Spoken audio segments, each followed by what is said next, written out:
And I had all of these reporters calling, asking for interviews, and asked to see if I wouldn't mind being on the air for a couple minutes with them. And she asked how I came up with this idea. And after about 2 minutes of pining on, she stops me and she's like, "So what does all this have to do with National Puppy Day? I am live on national news." I didn't even know what the interview was about. I just assumed it was about autonomous vehicles. And this is that personality clash that I have going on, right? And I realized even at that point that, I need to clarify more about what I'm talking about before I go on the air sometimes.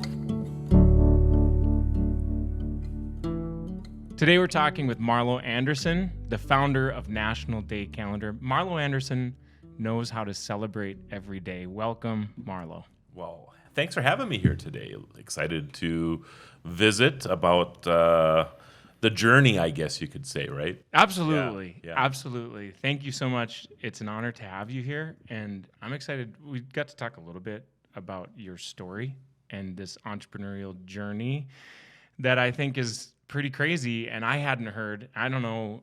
A lot of people know you because you're everywhere about National Day Calendar, but not a lot of people, I don't think, have heard the long journey of getting there to where you are. Yeah, and I don't talk about it a lot, I guess. I guess there's been a little interest. A CBS Sunday Morning came out a couple of months ago and did a story on how National Day Calendar came to be. And since then, there's been kind of this interest in our story. But until then, I think people just thought we were like the sidewalk. There's always been national days, and nobody really knew where they came from and all this other stuff. So, but it was actually an orchestrated effort to make this happen. So, yeah. So, National Day Calendar, first of all, I mean, when people say, "Hey, did you hear it's National Donut Day?" Right. That's you. Yes. Yeah. National Everything Day. Yeah. Where did that idea come from? Well, I always had a fascination for national days, and days like Donut Day have existed for a little while. There were probably, in the social conscious of the United States, probably 40 of them or so when I first started the project that were relevant. And Donut Day is one of them. Donut Day was started by the Salvation Army during World War II as a way to greet soldiers, and they would actually... you're going to find out that I know a lot of trivia about this stuff, by the way. But some of these things are always interesting, right? The lassies, the Salvation Army lassies, would actually use the helmets of our soldiers during World War II to fry donuts in. Isn't that crazy? And that's kind of where Donut Day came from. Is that desperate experience. Is what it is. Yeah, that's exactly right. A taste from home, so to speak. Yeah. But there were about 40 of those, and then I started to, for whatever reason, National Popcorn Day. I was looking around trying to figure out the history of this national day, and there was no website that even talked about this stuff. And so I thought, it would be interesting to see if I can compile these stories around these national days, where they came from. And so that kind of how it got started. And almost immediately, the media started to follow what I was doing. And as a result, you would see these stories pop up on morning talk shows across the country. And that's kind of what elevated it very, very quickly. And I suppose, I'm just thinking about if I was a broadcaster at the time, and I heard it was National Popcorn Day, and that's where it just got dropped, right? Hey, it's National Popcorn Day. What else do you talk about then, right? Well, the premise around National Day Calendar is that we were telling the stories of where they came from. So then they could say, hey, did you know that, National Donut Day started back whenever, and the Salvation Army lassies would actually fry the donuts in the soldiers' helmets? I mean, that's a fascinating story, right? So that's, I think, what really got it going. And then I started digging into the history of other days that were proclaimed, and you'd find stuff all the way back to literally the founding of our country. So some of the national days go all the way back to 1778. And, the president declared something, Congress declared something, a company declared something, whatever. Well, I started to find these things, and I started to write about them. So now there's something... Actually, there's about 1,500 national days now. I found about 1,200 of them when I was doing the research. Took 2.5 years to do that.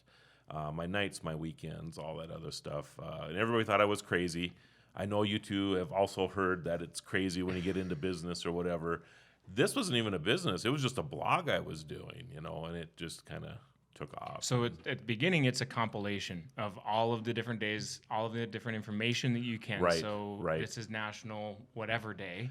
And I didn't care. Well, Okay. I cared, but there was such pressure right away. Like 3 months into it, if the post didn't get out by like 8 o'clock at night, the media would start getting a hold. It'd get emails in and whatever. Like, where's the stuff for tomorrow at? And I'm like, tomorrow? I'm still trying to figure out what tomorrow is, type of stuff. So I would dig and I would find stuff and I'd write about it. And things like National Bittersweet Chocolate Covered Almond Day, right?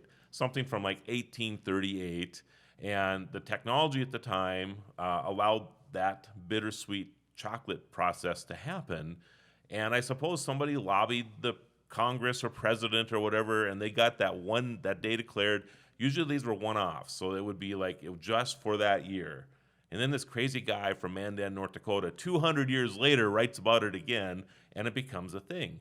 But it's surprising to me that bittersweet chocolate-covered almond day is on the list, but there's no chocolate-covered almond day, right? You would think that would be the thing that you should have. But it's just the way the things worked out and the technologies at the time or whatever. So when you started this blog, when was that? So it was just over 10 years ago. It was January 19th, 2013, National Popcorn Day. Okay, Yeah. and that's when you started your blog. Yes. And pretty quickly, things started. I mean, it sounds like the news was after you. Yeah, so we went from, the first month, the website had like 1,000 visitors.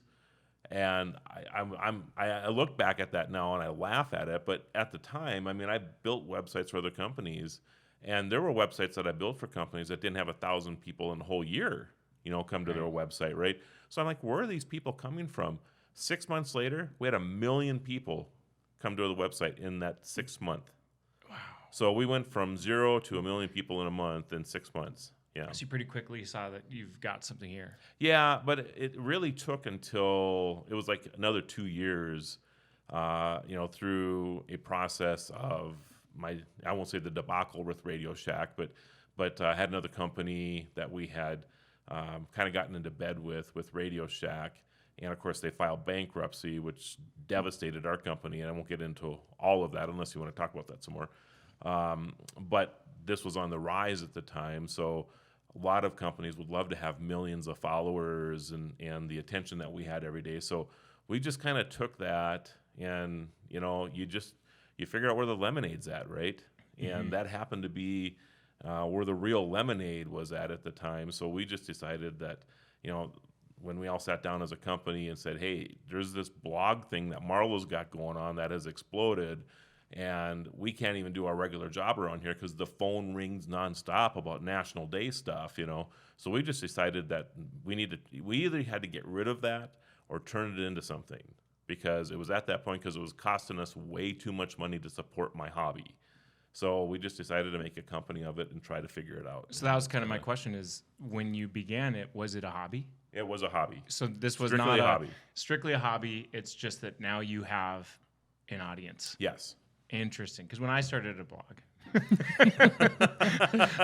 on GeoCities, I didn't get the attention right away, and then it fizzled out or whatever. But you started this as a hobby, late at night, whatever, and then it's starting to take over, like going into business time, Yes. where your staff is like answering the phones. Yes. Interesting. Emails and all that stuff. Yeah. But I do want to talk about that, how it came to that, and your other business, if that's all right. Oh yeah. So where did you begin in business?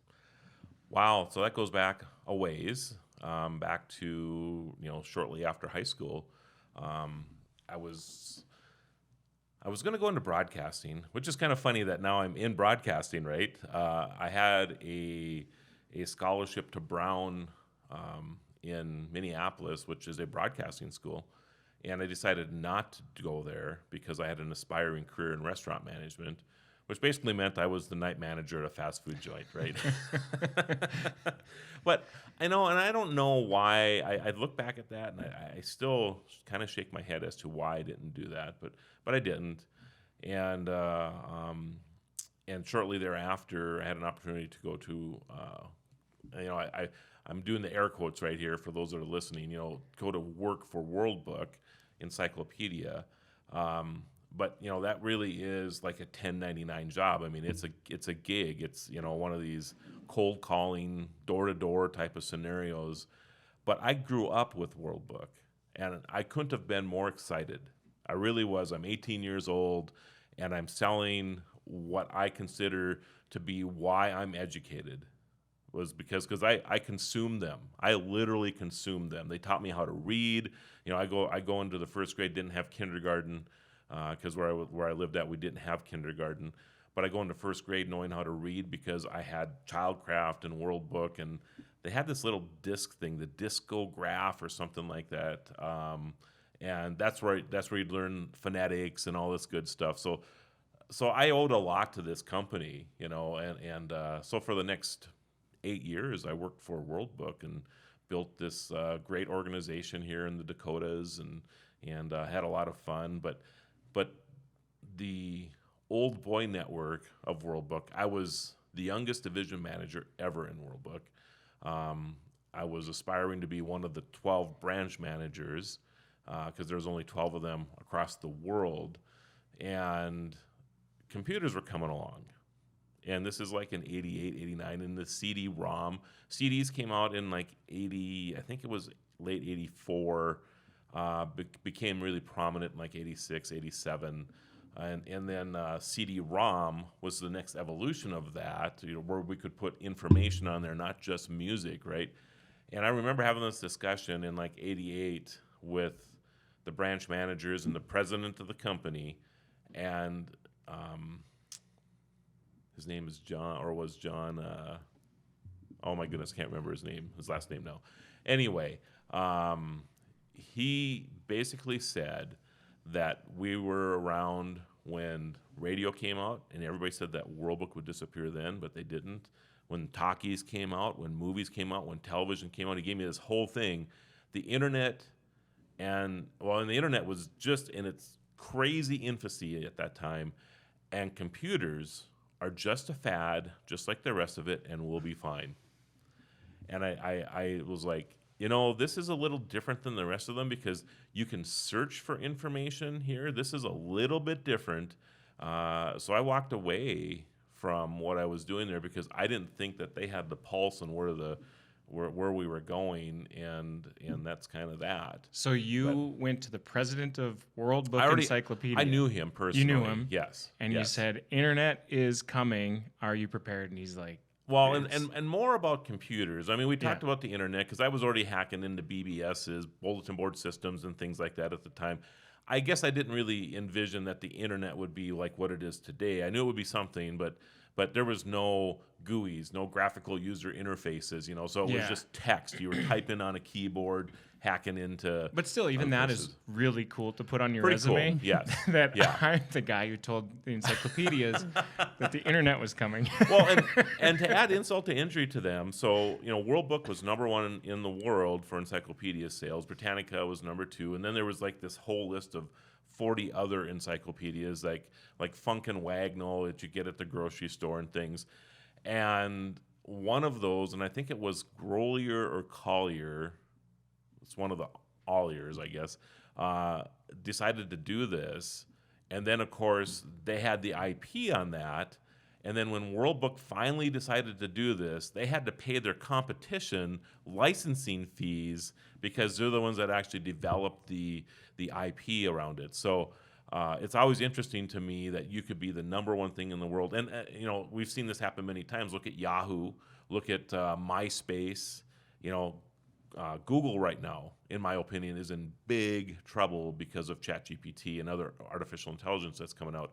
So you need to be even in Radio Shack, not to get into my debacle or whatever, but even Radio Shack, they weren't nimble enough to change with the times quick enough, and they disappear. So these are all great lessons, right? For people when you see something emerging that you think could be significant. And I would say that, if we're talking like right now, artificial intelligence is that space. If you're not hopping on that bandwagon and figuring that out, you're out of business in a couple years. because everybody else will surpass you. So you need to figure it out. And it doesn't matter if you're in restaurant management, construction, doing podcasts, because just the AI in the podcast industry has exploded in the last 2 months, so there's just all kinds of stuff that's going on, and you need to grab onto this stuff. So. I haven't written an email personally without ChatGPT Oh, for about a month. interesting. So There it's you all go. it's all fake. Way to let that cat out of the bag. It's handy. But Okay. I'm sorry. Yeah. But you are, one of your personas is the tech guru, Yes. right? So how does that lend itself to the National Day calendar? So Or is that two separate Marlos? It is, and I have a personality crisis because of that, because people do know me as the guru of geek, I guess that's where you were going with that. And I'm actually launching a brand new radio show here in a couple weeks. And then, of course, I'm also the founder of National Day Calendar. So it is kind of one of these weird scenarios where both of them are actually pretty popular. And, at one instance, I will, be talking to a bunch of geeks at CES. And the next thing you know, I'm surrounded by a bunch of women at a restaurant because it's National Dessert Day and they all want to take photos with me. It's just one of these weird things, right? Gosh. These women won't let me leave me alone. My wife for a while was not real happy with that scenario, by the way. She didn't mind the geek thing. It was the women thing that was really becoming a challenge. But yeah, anyway. So after the World Book, you left and did what? Right. So I really got into inkjet papers and inkjet technology. So, I developed some of the first inkjet transfer paper that came out. I don't know if you've ever printed something and then ironed it onto your shirt. I have. Okay. Believe it or not, you're looking at the guy who kind of invented that. So, and then I worked with Sawgrass for a while and worked through the sublimation process with inkjet printers.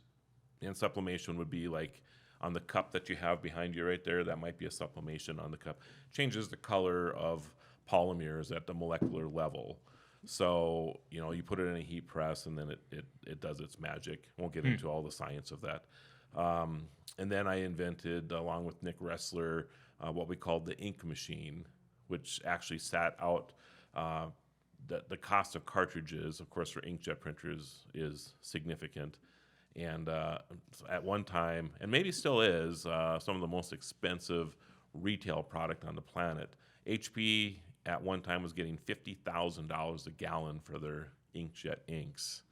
So they didn't care. They were basically giving away the printers. I mean, you paid a little bit for them, but for every printer that they would sell another $500 worth of ink. And if you ever looked at the HP Hewlett-Packard numbers back in the day, really the only thing making money for them for the longest time was their inkjet division, the computer division and whatever, mostly break even or whatever, but they were making their money on inkjet. It's kind of like stuff. the Kodak thing. Exactly right. Give away the cameras, Yep. sell the film. Yes, sell the film.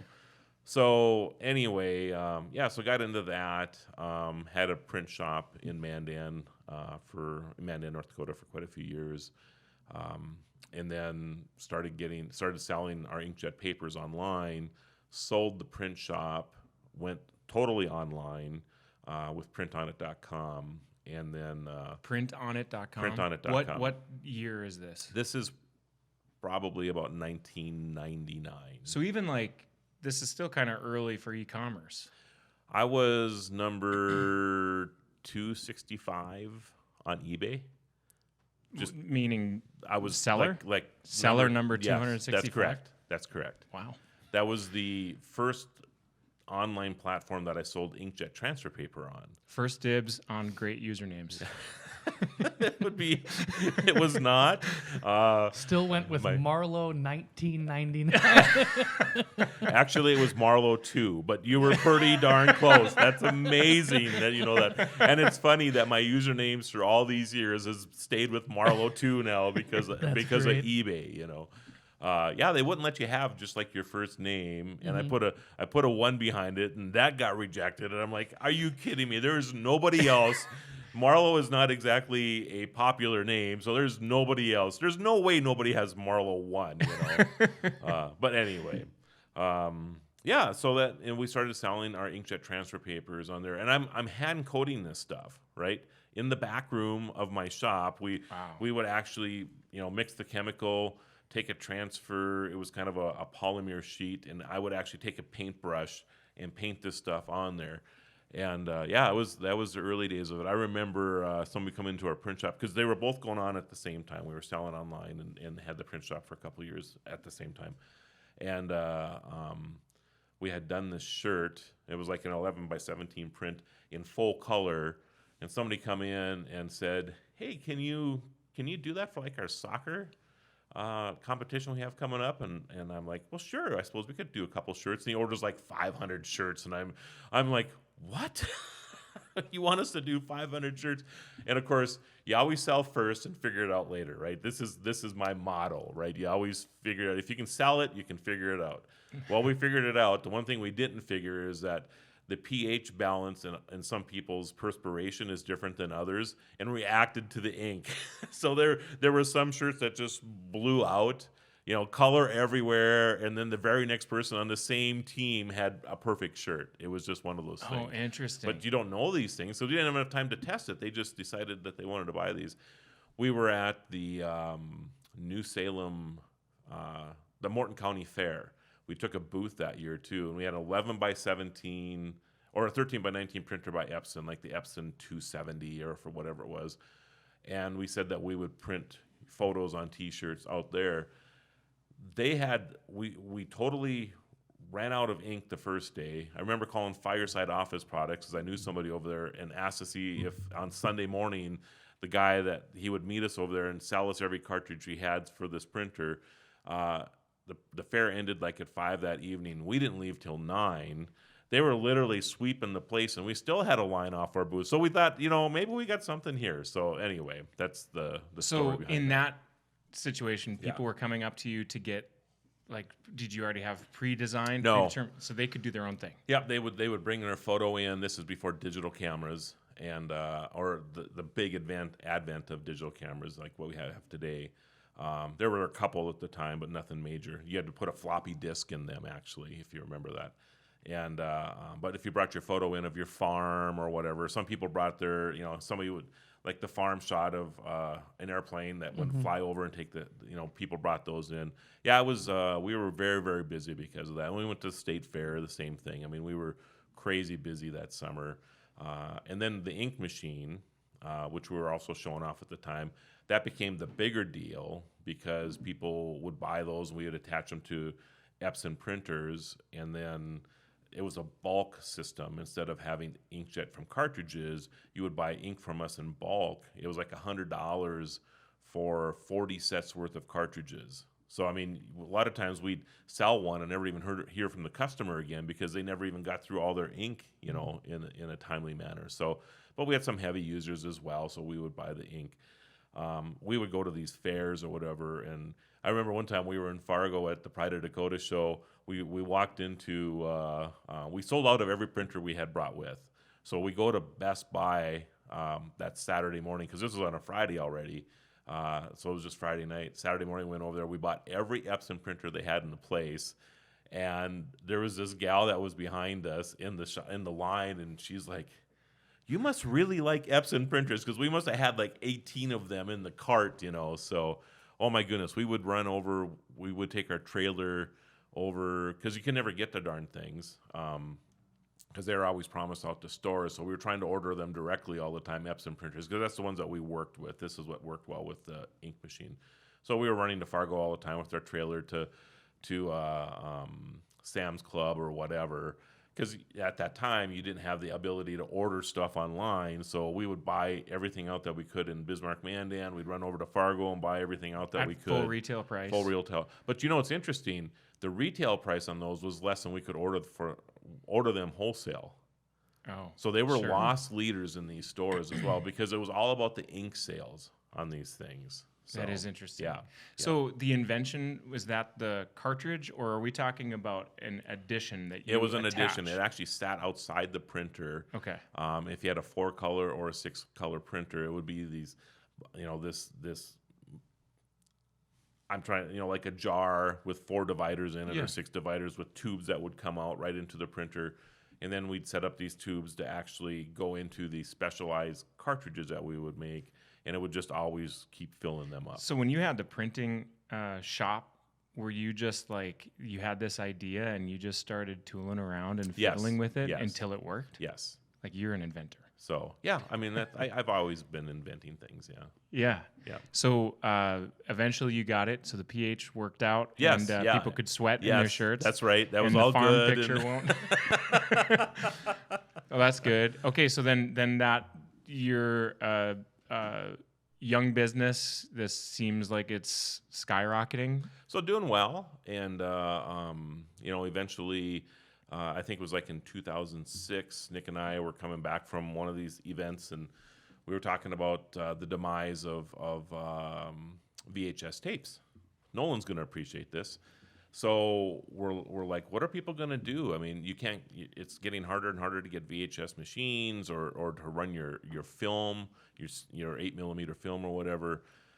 And Nick and literally from Dickinson, and we were beta testing, because even at that time I was considered kind of this geeky person in town. So like Mid-Continent would allow us to, we were the first people in town to have like cable for our internet and HD to my home and all this stuff, because we were early adapters and wanted to play with this stuff, and we'd give them feedback, right?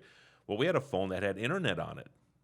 And, as we're driving from Dickinson to Bismarck, we'd come up with this idea to digitize tape, put it online, and then stream it back to the television, because sooner or later this is going to happen. So let's get in front of this and do this. And that's what we did. We had got the domain name. We came up with all these crazy names, came up with Zuvio. I'm not sure why that stuck, but it did, and it doesn't mean anything. It just was a domain name that we thought was clever, that was available, with a .com behind it. So it's stuck. And Marlo 2 was taken. Yeah, Marlo 2 was taken. Couldn't call that for a company anymore, right? That's funny. And so yeah, we started Zuvio and hired our lead programmer, who's still with us today, as a matter of fact. And Bo is his name, and I think he wrote like 100 or 1 million lines of code. Took like 3 years to get this project done, and then Nick and I worked in the background, working on how we would transcode this stuff from a VHS, make it easy for people, because our dream was that we would actually get this into stores across the country where they would where you could just drop off the wedding video, because we always thought that who's going to drop their wedding video into the mail? And because, yes, the mail service is great, but there's just something about having a bunch of people handle this one-of-a-kind type of thing, right?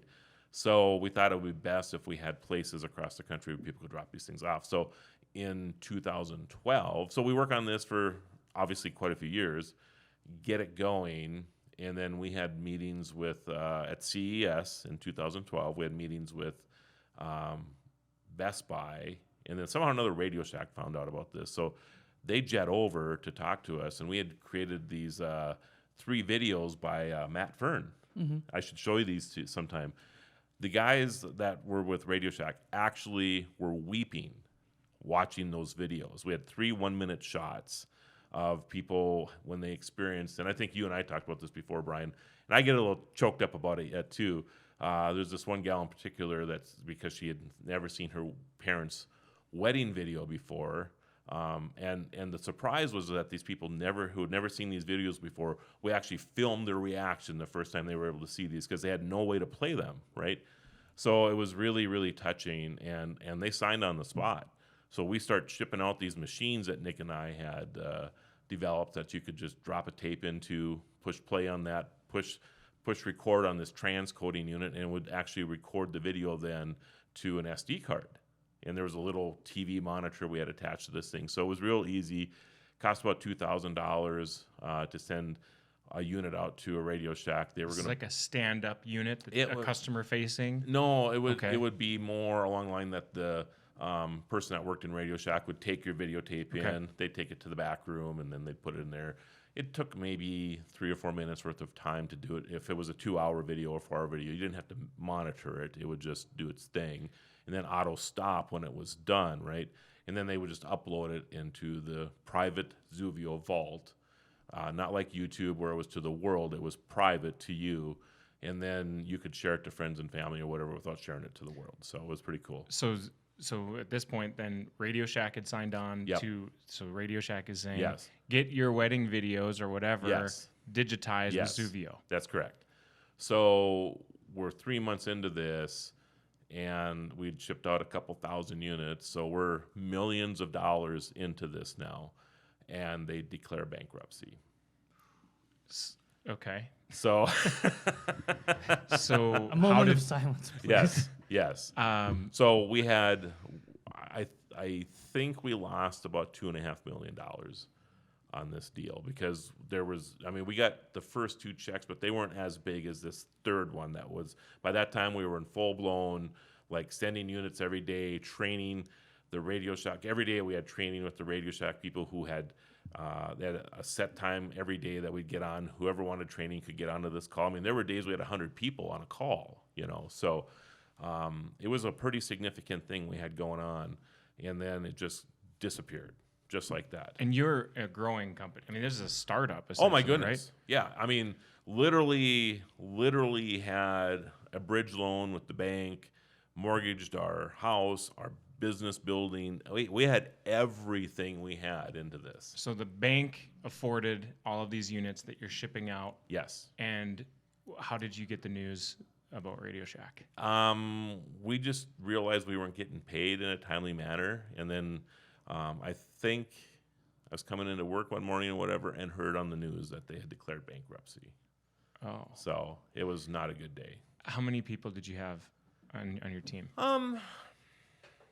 Probably about 10 or 12 at the time. So Yeah. you're sitting at your house eating cereal and see why maybe Radio Shack hasn't been paying. How do you handle that? Yeah, it was a challenging thing, but you know, it's interesting because National Day Calendar is on the rise at the same time. You know, I mean, you have this collision of that going down, and then I have, you know, this kind of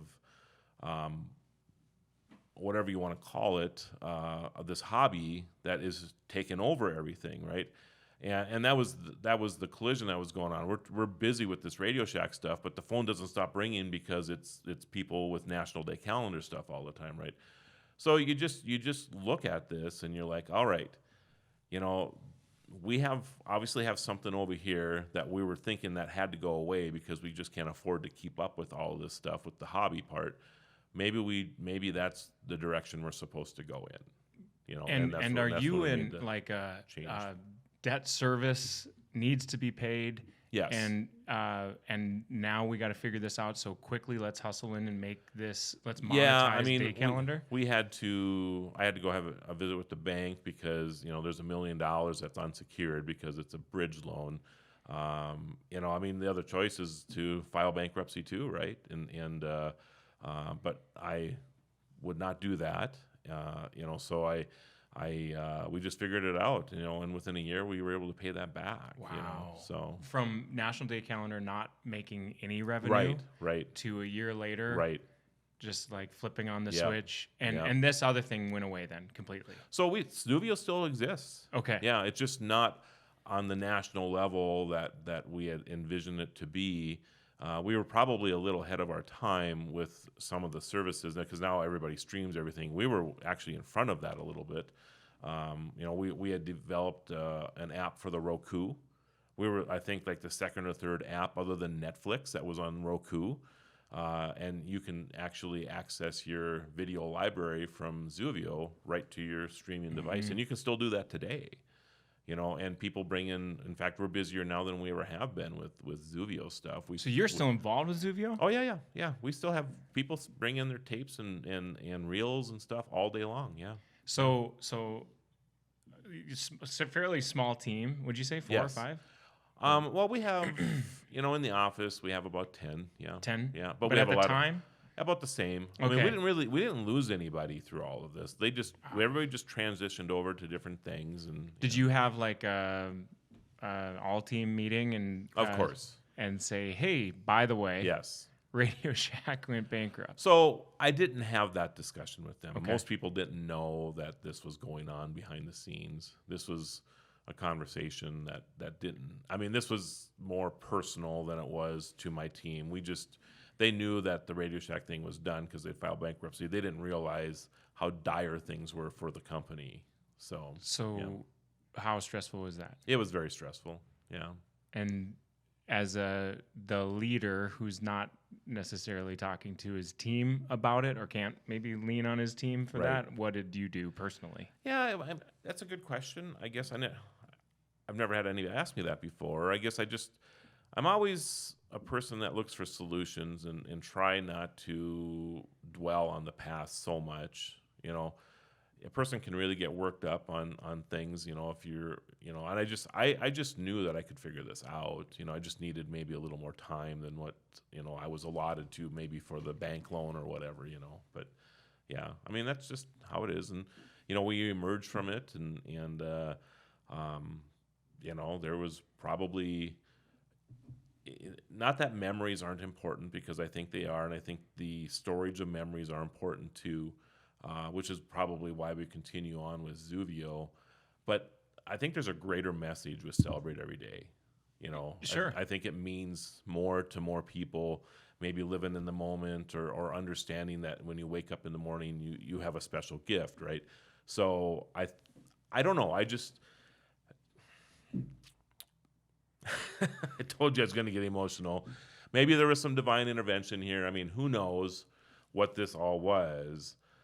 But it put us on a path, and I think that path has a much greater good than the original path we were on. So, you just, again, you follow where the lemonade is, and that's what we did. So You say follow where the lemonade is, but I see like this awesome thing that you built in like a plane crash, and you were able to calmly and collectively. well, I wouldn't say it was calmly and collectively. I mean, I'm sure my wife wouldn't say that, but we figure it out, and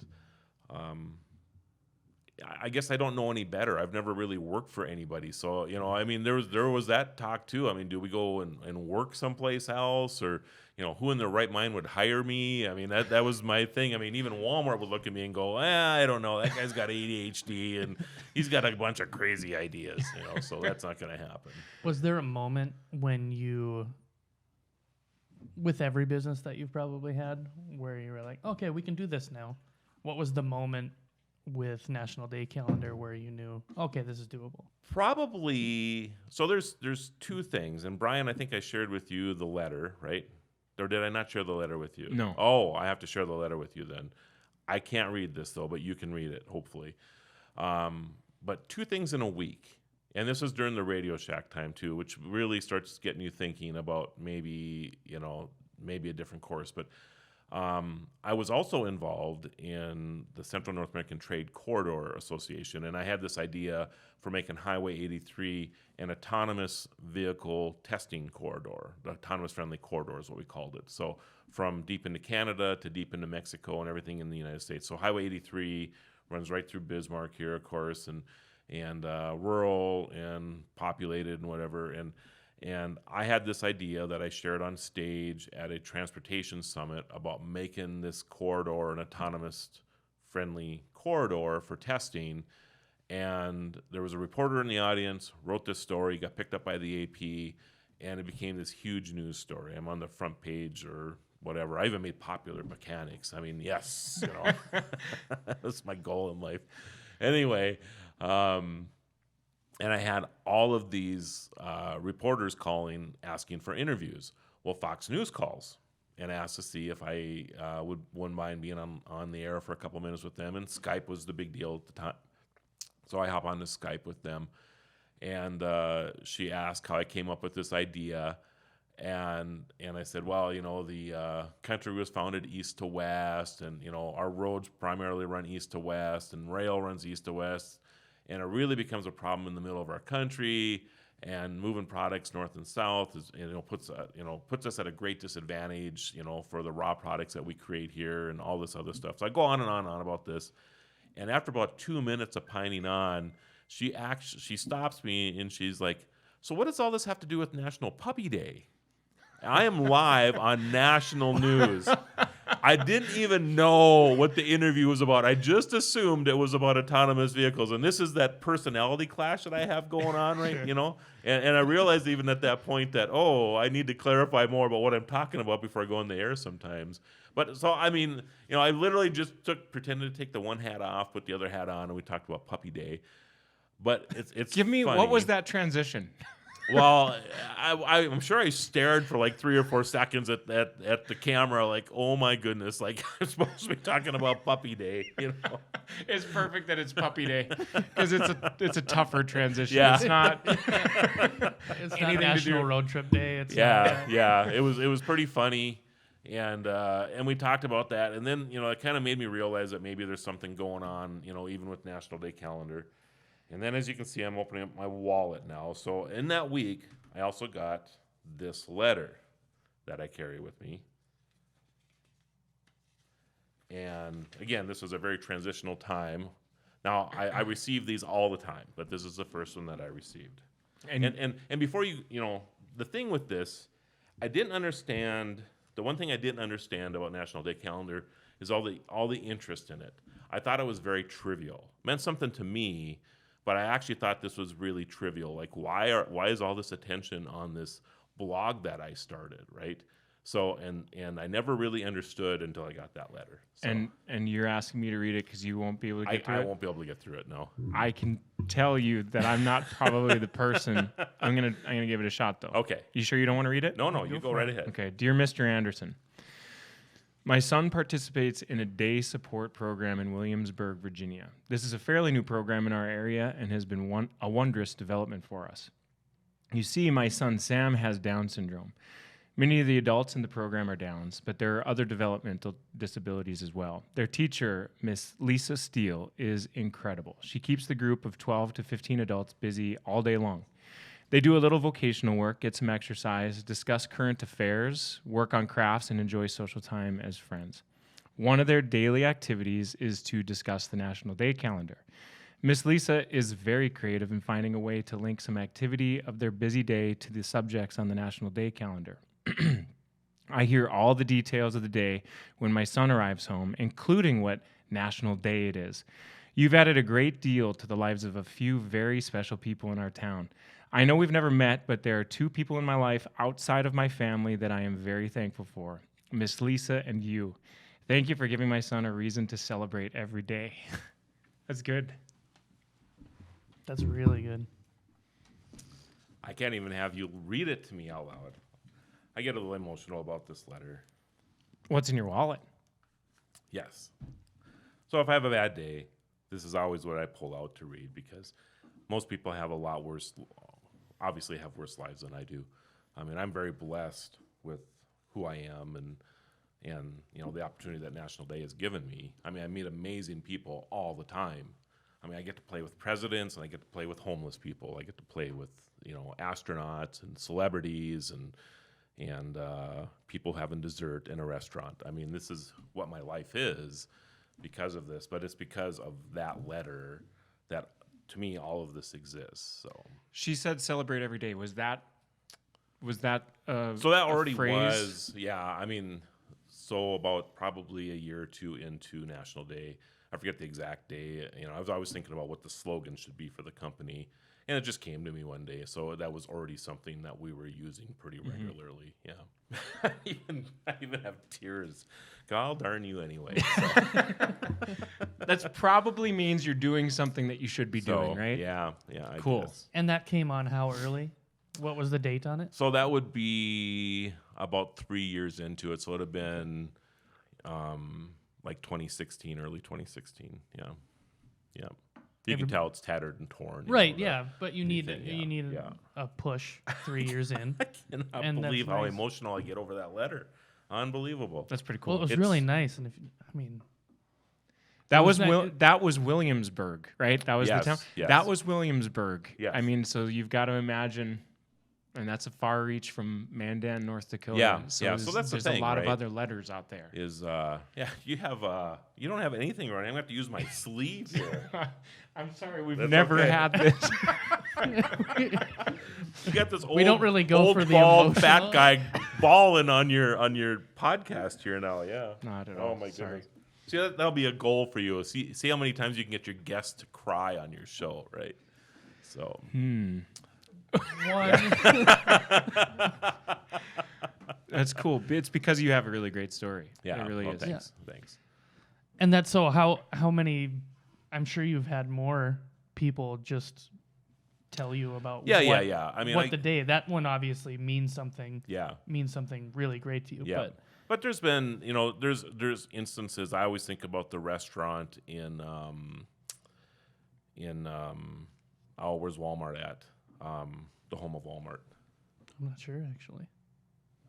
Yeah. Ransom, Missouri, Arkansas, Bentonville, Arkansas. And so I'm in Bentonville, Arkansas. This is a few years ago, and I'm actually there for tech stuff. They want me to interview a couple tech companies, or whatever. But the mayor knows that I'm the founder of National Day Calendar, and is insistent on introducing me this way, even though they brought me there for tech reasons, right? And we're at this restaurant, and a couple of the council people are there and some other dignitaries in the area that he invited over. So there's like a group of 10 or 12 of us. And every time somebody came in, he would introduce them to me. And, right away I'm standing up, shaking hands, whatever. After a while, I'm like, all right, Mr. Mayor, I'm not even standing up anymore. Just, you could introduce me once to the table, and that would be enough. But anyway, he does this one other time, and there's this group of 4 ladies sitting next to this table. And after one of these introductions, this one lady, she looked at him and she's like, "What did you say?" And he was like, "Well, this is Marlo Anderson, the founder of National Day Calendar." The next thing I know, she's in my lap, and she's showing me these photos of these National Day experiences that they had. And the reason they're in the restaurant at that time is because she called these other 3 ladies and said, "It's National Dessert Day. Let's go down to this restaurant and have dessert." And then they find out that I'm sitting right next to them, so they're just like freaking out that I'm there, right? Taking photos. We're all taking photos with their desserts, right? Well, then the rest of the restaurant is like, "What is going on over there?" And it gets through that I'm the founder of National Day Calendar. So everybody now is taking pictures of me with their desserts, right? And finally, about an hour and a half later, and the mayor, of course, is involved in this too, and he's loving every minute of this, right? And we finally sit down and eat, and at the end of this, the mayor calls over the person who's waiting on us, and he's like, "Hey, we should order dessert now, right?" And the guy who's waiting on us go, "I'm sorry, Mr. Mayor, but we're out of dessert." We literally ran the restaurant out of dessert. Everything that they had because it was National Dessert Day and everybody wanted to take photos. So it's just these weird things that happen, Yeah. Well, and people and businesses take part now. They like, do. I mean, Yeah. have for a while. Yeah. Like I know National Popcorn Day, the Grand Theater had. Yeah, that was a something great going on. promotion, Yeah. right? Like $2 popcorn or some crazy thing. Yeah, yep. Yeah, and I mean, I swing through. My dad actually taught me this.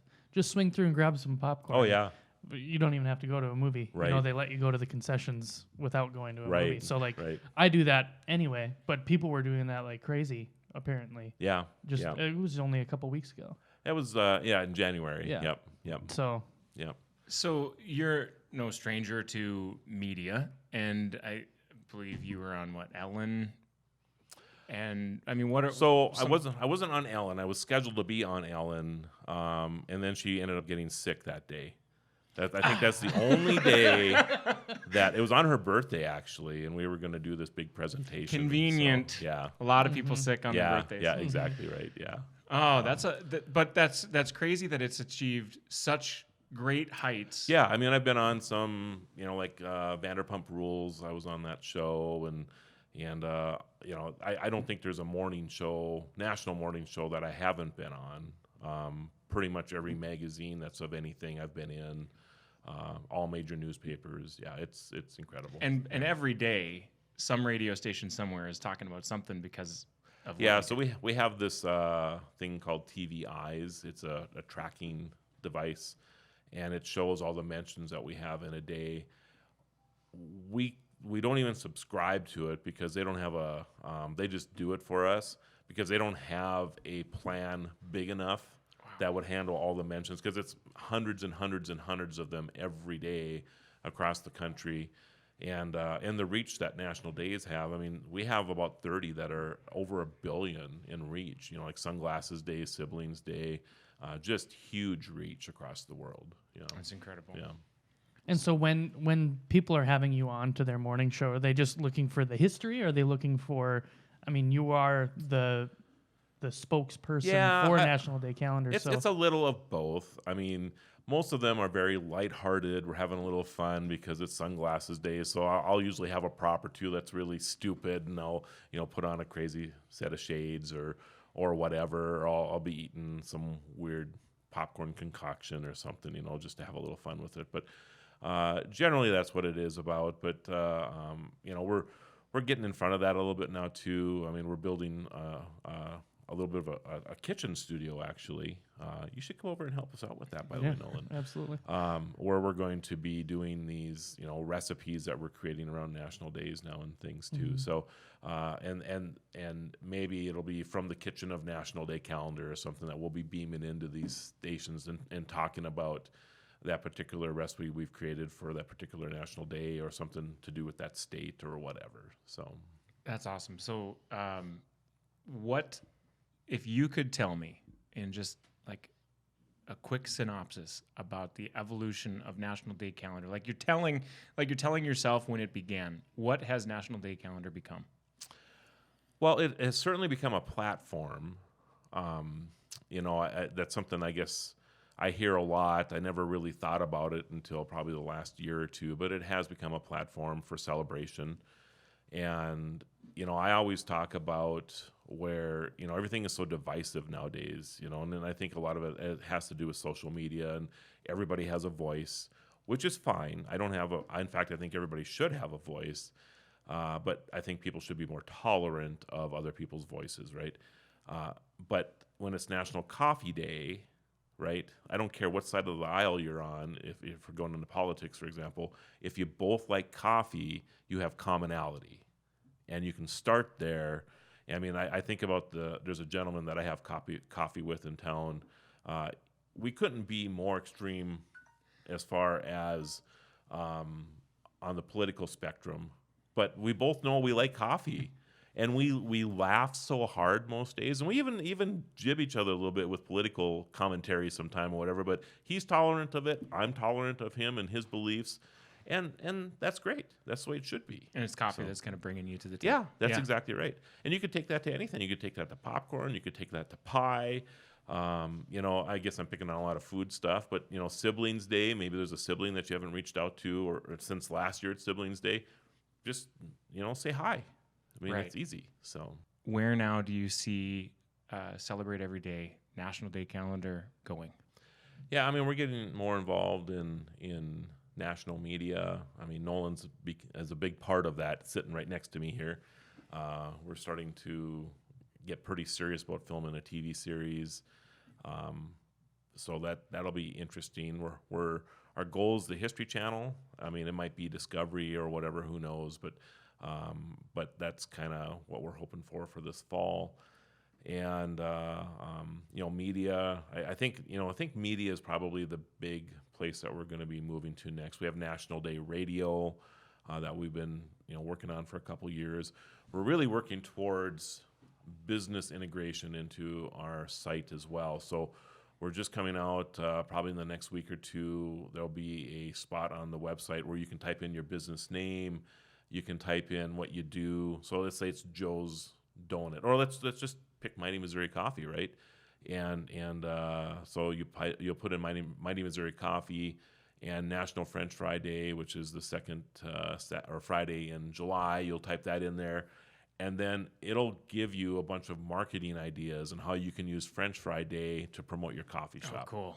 And you'll be able to do this across the spectrum for any business that you have.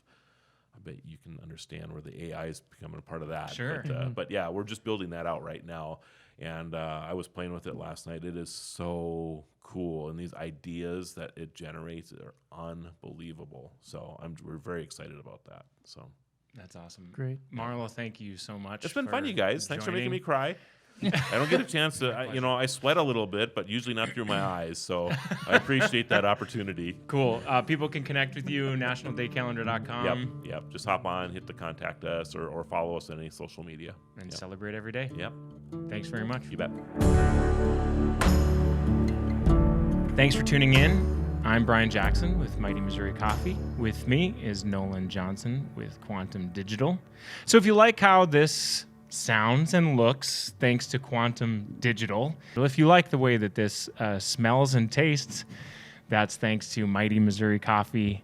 Coffee to your door, mightymissouri.com.